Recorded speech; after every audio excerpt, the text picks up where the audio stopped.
Good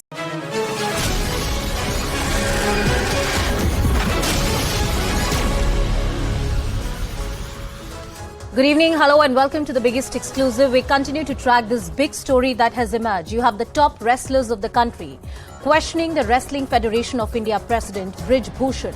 There are very serious charges of misappropriation of fund, maladministration and sexual harassment that have been made against Brij Bhushan.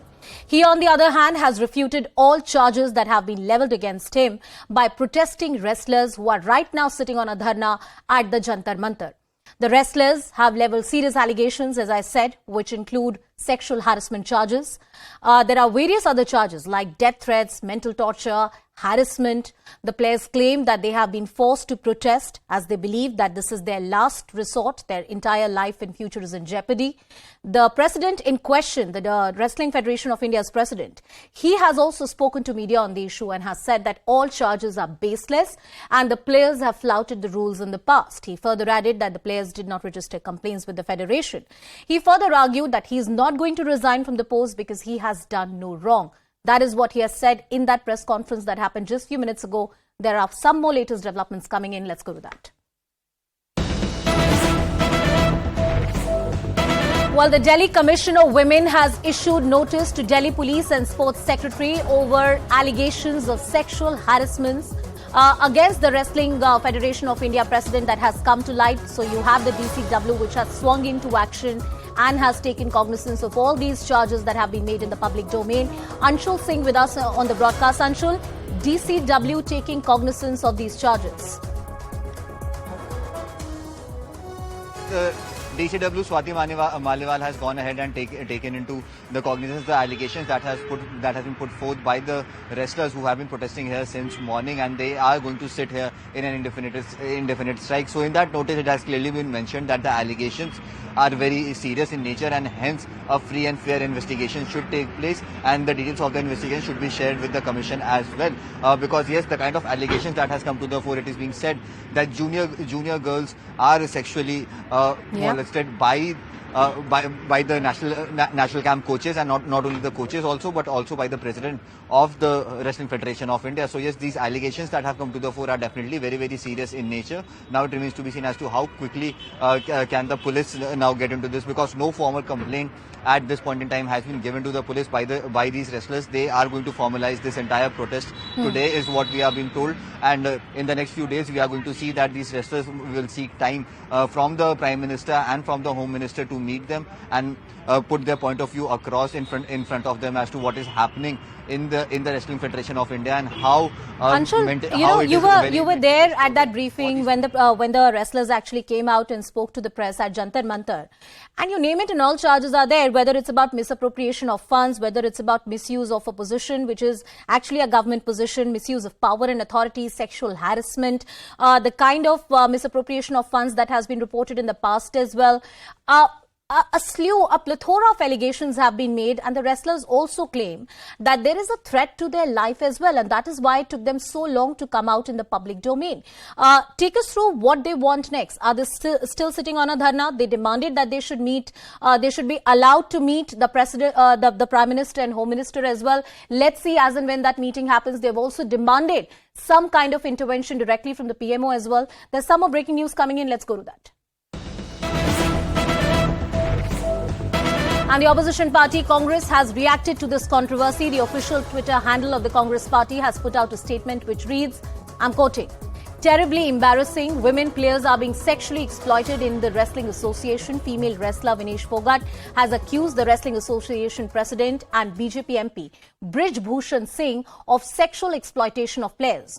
Those who give the slogan of girl child are exploiting women. This is the real character of the BJP, unquote. So clearly this has taken a political turn as well. These are very serious charges that have been made in the public domain. But yes, it will take political colors as well because the man in question is a BJP leader. My colleague Shirin is joining us on the broadcast. Shirin, very serious charges that have been made. There's a word now coming in from the Congress party as well. And as the story progresses, it is but expected that there'd be more and more political voices on it.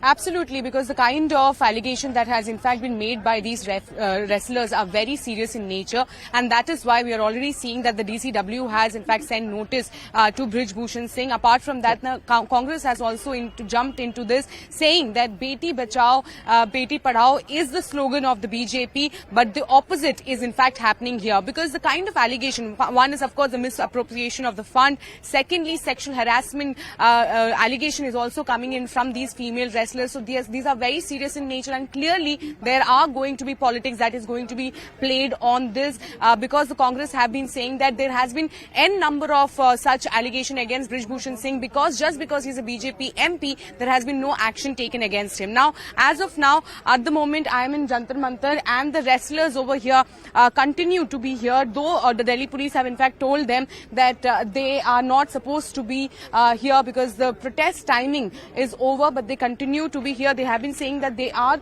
going to continue with their protest. They are going to be sitting here overnight, until and unless they get an appointment with the Home Minister, and until and unless the Wrestler Federation of India President resigns himself.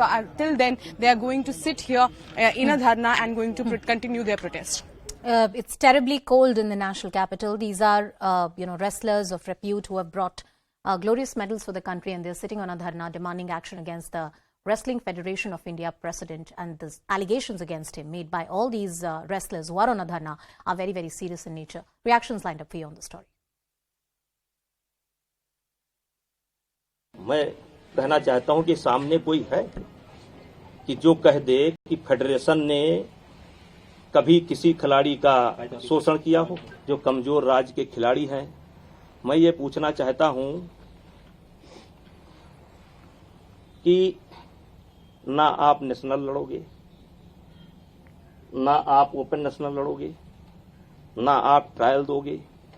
Trial भी आप चाहते हैं कि सारे खिलाड़ियों का trial हो जाए, फिर जो खिलाड़ी उसमें जीतता हो उससे आपका अकेले ट्रायल हो जाए। तो जो गार्जियन अपने बच्चों को लेकर के रात दिन मेहनत करते हैं और रात दिन उनके पीछे लगे रहते हैं, तो वो भी तो ओलंपिक के ही उम्मीद से खेल रहे हैं, वो भी तो वर्ल्ड ही खेलना चाहते हैं, वो भी तो एशिया खेलना चाहते हैं। बिल्कुल, जब तक हमारी मांग है हमारी पूरी नहीं होती, हम तब तक यही रहेंगे। अभी परमिशन लेने की कोशिश कर रहे हैं, अगर मिलती है तो नहीं, हम कल मॉर्निंग में फिर से यहीं आएंगे। एक आखिरी सवाल, अभी ब्रिज का एक प्रेस कॉन्फ्रेंस चल रहा है, उस पे आप क्या कहेंगे? देखिए, हर कोई अपने बचाव में वो बोलते होंगे, क्योंकि हमने पहले आरोप लगाए हैं तो अपने बचाव में बोल रहे हैं, लेकिन जो भी है वो तो जांच होगी तो सब साथ सामने आएगा। And now shifting our focus to another big story of the day, the ongoing battle between the DMK-led government in Tamil Nadu and the governor continues unabated. But there are some initial indications of perhaps temperatures coming down between the two and the tempers cooling off. The governor has clarified over the Tamizhagam controversy and argued that he never suggested renaming of the state. He argued that he made the statement in a certain context and it has been misinterpreted. The governor has also arrived in the national capital amidst this tussle that continues with the state government. A complaint was also made by the ruling party DMK to the president earlier over the conduct of the governor. Well, we wonder, is this the beginning of some kind of truce between the governor and the elected government of the day? Because the issues are aplenty. From the university vice-chancellor appointments to the bills pending before the governor, with the administrative machinery in the constant state of flux and confrontation, will there be a truce between these two constitutional functionaries? Our top focus.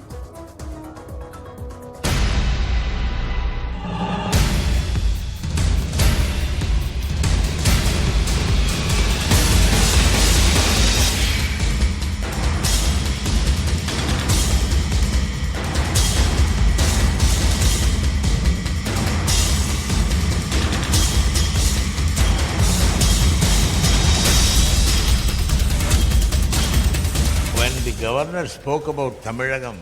He was very specific that Tamil Nadu means a separate land, country, nation. That he meant.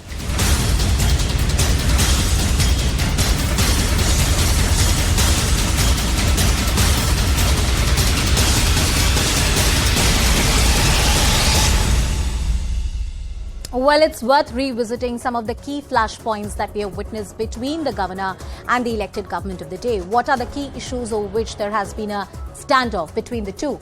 Well, first of all, Tamizhagam. This was suggested at the Kashi Tamil Sangam, the famous, gathering that had happened. That's where the governor had said that Tamizhagam is a more appropriate name because Nadu suggests another country and is not proper. As expected, the DMK had condemned the governor for creating a controversy. There were multiple protests as well by the alliance partners of the DMK that had hit the governor's residence in the city of Chennai.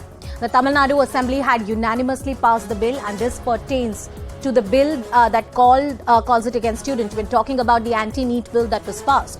NEET has been one of the key flashpoints between these two authorities. The appointment of vice chancellors, not in one but in multiple universities, continues to be a battle between the two sides. The governor says these are not proper appointments, there is no proper procedure that has been followed. And the state goes on to say that this is something which is in the domain of the state government. They also passed a bill to ensure that the governor does not have the power to stall all these appointments that happen. Now, 20 bills are pending with the governor right now. It includes the bill that curtails the governor's power that is also pending. Online gambling is also another bill which is pending right now. Now, the governor says that he has the authority to hold on to a bill. He also has the authority to hold a bill if he thinks it's not in proper taste and if it's against the laid down norms of the government. That's the key question we ask. The governor versus the government. That entire controversy that continues to play out. Will there be a truce between the two sides? That's the key question. Well, joining us on the broadcast is Mr. Narayan Tirupati, who is the Vice President of Tamil Nadu BJP. We also have Mr. Jagdishwaran, who is a political analyst, Mr. Sumant C. Raman, who is a political analyst, Mr. Deshratan Nigam, who is a lawyer and a political analyst, is joining us on the broadcast. Mr. Raman, coming to you, when the Governor's Office of the Raj Bhavan deems it appropriate that there should be a clarification statement that should be issued, what does it indicate? Are the tempers coming down? Can there be some kind of truce between the two sides? Well, I see this definitely as some kind of backtracking by the governor. If he was to issue this clarification, he could have issued it a week ago. Yeah. There has been endless speculation, unnecessary controversy. There have been protests outside Raj Bhavan, and there was no clarification. This clarification could have been issued a good 1 week ago, and this entire matter could have been laid to rest. So I see this as some kind of backtracking, whether it is for what reason, whether there is any pressure for him to backtrack, that is something that we will know possibly sometime tomorrow, because there are all kinds of rumors floating about developments on this issue tomorrow. So as of now, the governor is in Delhi. And we just have to wait for another day to understand perhaps why this statement as clarification has come out. But quite clearly, I see it as a backtracking, because if this is what he actually meant, he could easily have said it a week ago. Okay. And by the way, there has been no clarification for why he deleted portions of the speech of the government in the assembly and added some portions of his own. So no clarification has come as far as that is concerned. But this matter has hopefully been laid to rest with this clarification. Yeah. Still, the purpose of this clarification, perhaps in another 48 hours, we may come to know more. Mr. Narayan Tirupati, the Vice President of Tamil Nadu BJP, is also with us on the broadcast. Mr. Tirupati, we have spoken about this issue earlier on this broadcast. And I remember the position of the BJP has been that if the governor has a point of view, he should be allowed to express it. You had backed the governor when he made that entire comment about Tamil Nadu versus Tamizhagam. Why do you think the governor had to issue a clarification statement? No, I don't think, I don't see it as a clarification. I think it's... All right. I think there's a technical glitch with Mr. Narayan Tirupati. We'll try and fix that for our viewers. Mr. Jagdishwaran, coming to you. Is this backtracking / clarification that has come from the governor's office, is that enough to lay this controversy to rest? And can this also be a beginning or some kind of dialogue between the government and the governor? I think it's more of a temporary one. And even in this, as Sumant Raman said, he hasn't clarified many things. And if he's saying it, I misinterpreted or I'm taken out of context, then I would ask about the Pongal invitation that was sent from the governor office. Governor office. It again said Tamizhagam governor, which means the Tamizhagam Alner, which means Tamil governor. So I don't think it is taken out of context or he did it out of context or misinterpreted. I don't think it was done deliberately. I would say it was done deliberately. Then there was a reaction from the political parties. There was reaction from the common people. There were protests outside, and that's why after a week long, there could have been questions even from the TN BJP. I think Sumantraban said this last debate also. He said he's actually denting the plans of TN BJP in some somehow. So that's why probably the TN BJP could have even said this controversy is not going to fetch us any votes, or this controversy is unwanted. You should put this to rest. I mean, that Nadu doesn't mean it's always it's asking for separatist country or something. There's a long history to it, and that's why governor could have. I think governor could have now given this clarification. I would definitely say this is a clarification. This clarification, we were expecting this clarification, but this doesn't stop there. There needs to be clarification for the governor address. He left out some portions. He left out terms like social justice, Periyar, Anna. And we need to know the reasons for it and why he added some portions. And those clarifications might put a full stop to this. I don't think it is going to be a very temporary one because as of now, even the people of Tamil Nadu, they are quite angry on why this Tamil Nadu controversy is erupting from nowhere.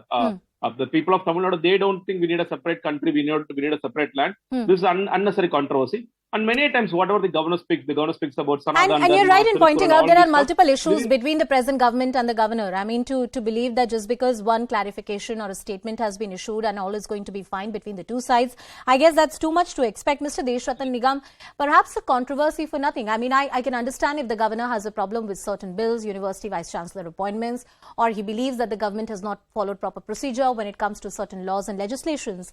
But when it comes to a controversy of Tamil Nadu versus Tamizhagam, clearly something that could have been avoided by the governor, and perhaps he believes so in hindsight. That's why that clarification has come in. Mr. Nigam. Anusha, in fact, the meaning of both the words is almost the same.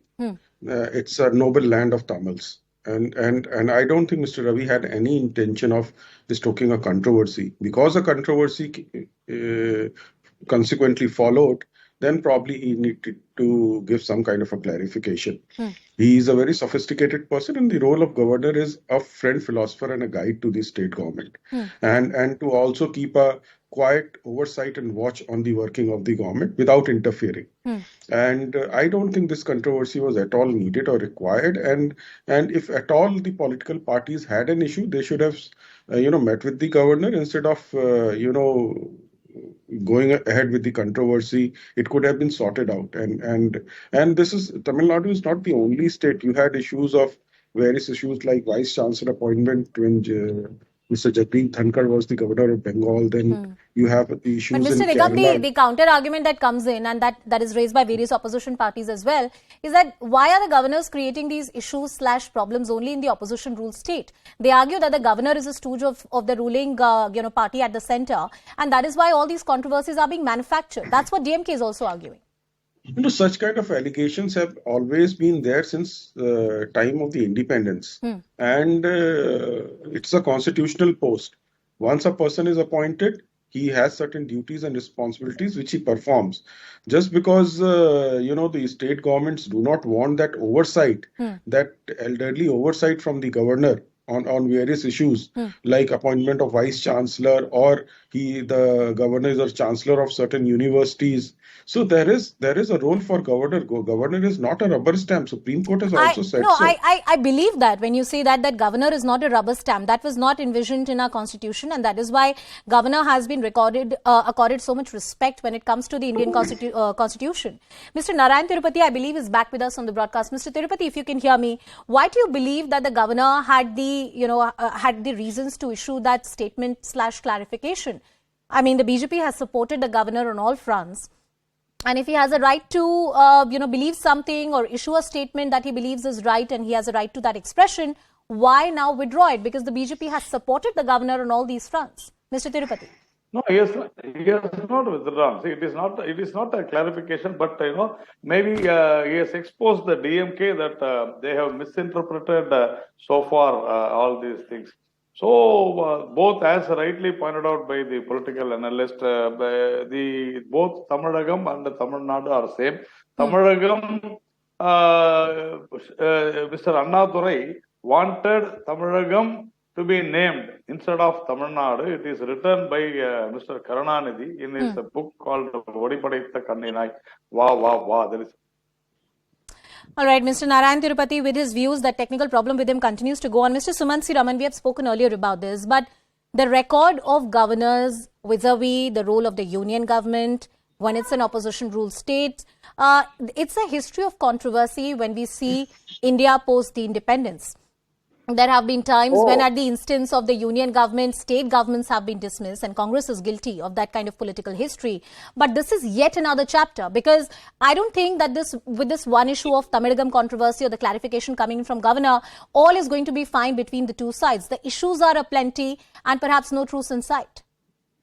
No, I don't think that there is a truce in sight, because I think, look, the issue is much bigger than Tamizhagam versus Tamil Nadu, or the issue of what happened to the speech, the issue of what happened to those 15 bills which are currently pending with the governor.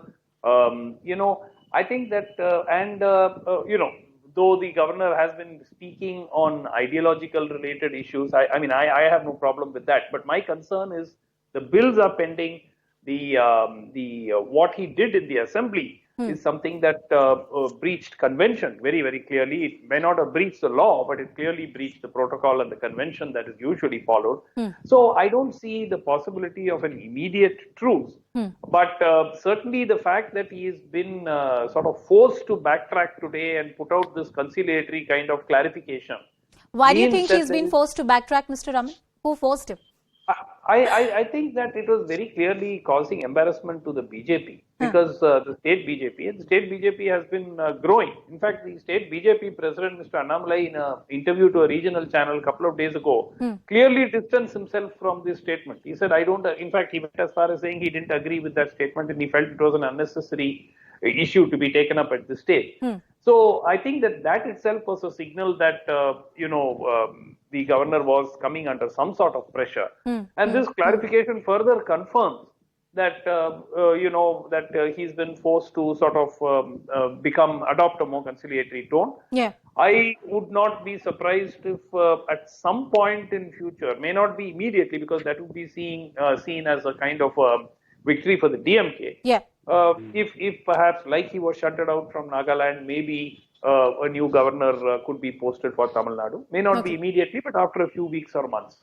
Mr. Jagdishwaran, coming to you, when it comes to the DMK government, not great words have been used for the governor. I mean, taking pot shots of his background, the state that he comes from. There have been some leaders, and to DMK's credit, they've taken action against them. But the DMK continues to go on and says, look, governor is nobody. He's just a rubber stamp. And the governor has to agree to everything that the elected government says. A certain degree of arrogance also pervades in the narrative that comes from the DMK, especially when it comes to the governor. That has to be certainly stopped. We even spoke about this platform speaker who spoke the other day about even R.S. Bharati, who spoke about the governor. This has to certainly stop. I mean, there are issues pertaining to governor against the government, but that needs to be dealt very carefully. That needs to be dealt with respect. There's no need to talk ill about the governor. There's no need to talk what is uncalled for, I would say. But again, see, all these issues can be put to rest only if the government acts on the bills that he's been putting on his table for a long time, especially the online gambling bill. We see lots of lives being lost. Almost 40, 50 lives have been lost because of online gambling. And the governor has time to call the online gambling authorities who conduct this game. He has time to speak about this, but he doesn't have time to read about it and put a stop to this. If he has got issues on it, he can actually send it back to the government saying, I have issues in certain parts of the bill. But he's not doing that. He has been sitting on this bill for so long. So people are really angry on that. I mean, what is stopping the governor from putting a signature or putting a... Mr. Nigam, you're also a lawyer, and it's right that there is no provision in law that mandates that the governor should sign the bill in so much time. There is no provision in law, that's a given. But constitutional convention and morality dictates that a governor should not sit on the bills that have been put out by the elected government of the day indefinitely. There should be some decision that should come from the governor in a reasonable time that has been asserted time and again. Mr. Deshratna Nigam, is it fair for the governor to sit on the bills in this manner and form? I will not paint all the bills in one brush. Each bill has to be considered on its own merits, and governor is free to take legal opinion on the same. And we have seen pocket veto being used by earlier governors since independence, and also various bills were referred by the governor to the president, and the president then referred it to the Supreme Court. So all legal aspects have to be taken, and to see that they subscribe to the constitution with both in letter and spirit. If you recall Kerala Education Bill, which was referred by the governor to the president and from president to the Supreme Court. It's quite a famous judgment. So that is an aspect. So we have to study each and every bill and then comment on it, because I would not like to, paint with the same brush the entire bills which are there with him, because probably he's taking a legal opinion, he's studying them. But I certainly feel it has to be expedited. If he does not agree, he can send it back to the assembly again with certain, suggestions, or refer it to the president, who can then refer it to the, but it should be done expeditiously. It should be done expeditiously. I agree with that. Yes, it may not be fair to paint all the, bills which are pending with the same brush. The issues may be very, very different. Mr. Raman, the manner in which the relationship between the two sides has gone, and especially it has not gone in the right direction. There are no signs of the tempers really coming down. When it comes to the key contentious issues and the fact that there is a complaint that has been raised by the DMK to the president, are there any real options or powers that the president can exercise against the governor? And do you see the DMK pressing for those remedies? No, the DMK also seems to be backtracking slightly, and I don't know whether you noticed that the letter which they handed over to the president, they refused to say what was in the letter. So that was very significant. And one of the leaders is on record saying that they requested the president to advise the governor appropriately. So if that is going to be their position, then it means that a couple of months ago they stood up in parliament and asked for the recall of the governor. So there is some element of backtracking on part of the DMK also, which makes this whole issue much more interesting. So the DMK is slightly backtracking, the governor is also slightly backtracking. So maybe is some kind of a compromise being worked out?